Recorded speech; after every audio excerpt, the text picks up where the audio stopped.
Magandang hapon mga ka-farmers. Fertilization guide tayo dito sa ating mga string beans sitaw. Dahil nakapitas tayo dito kahapon. Yan yung itsura. Paano magpakain dito sa ating string beans, no? Para gumanda pa lalo at dumami yung bunga.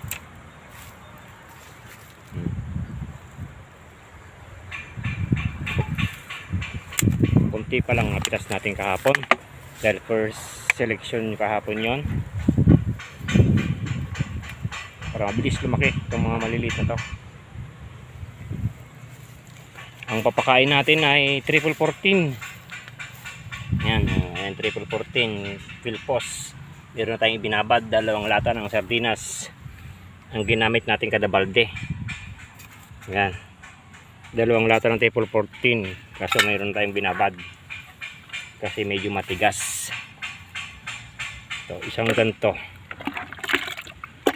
Yan, katambas niya na 2 lata ng sardinas na triple 14 kada balde ng tubig, ano. Yan yung mixing natin. Tapos ang pagdilig ay 1 lata kada puno. Rekta yung gagawin natin, ano. Ano itsura?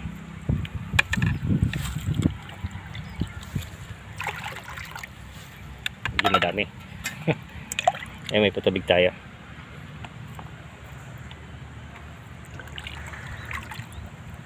Ayan, 1 lata lang, rekta sa puno. Ayan yung puno. Meron lang yung pagpapakain sa sitaw.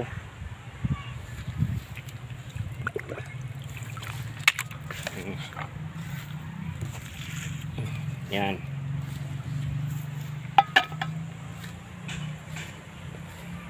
Para mabuhay niya lahat ng mga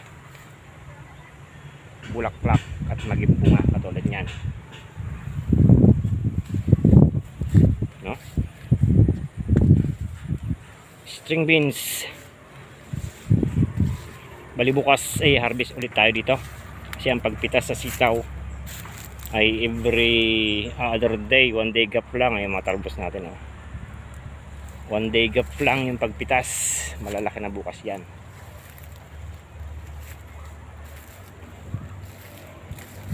Variety natin is Star Premium, ano.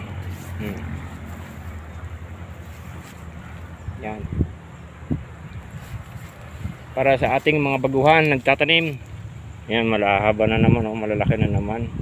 Kapipitas lang natin kahapon. Yan, sa taas.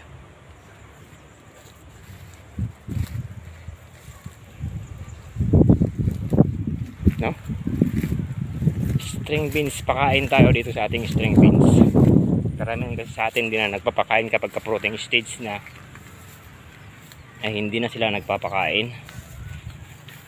Sa atin, weekly pa rin pakain natin, kahit na pa konti-konti lang, ano. 2 lata kada balde ng tubig yung mixing natin na triple 14 na lang. Hindi na tayo gumamit ng urea para mabilis yung paglobo ng bunga. Yan, ito ang binta natin dito ay hindi pa tayo nagdadala sa market. Ang bintahan pa natin ay kuwan na lang,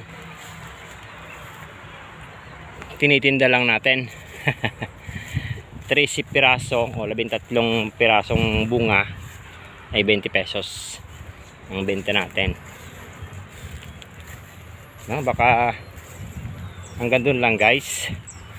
Wala pa yung kasama natin, si Eugene.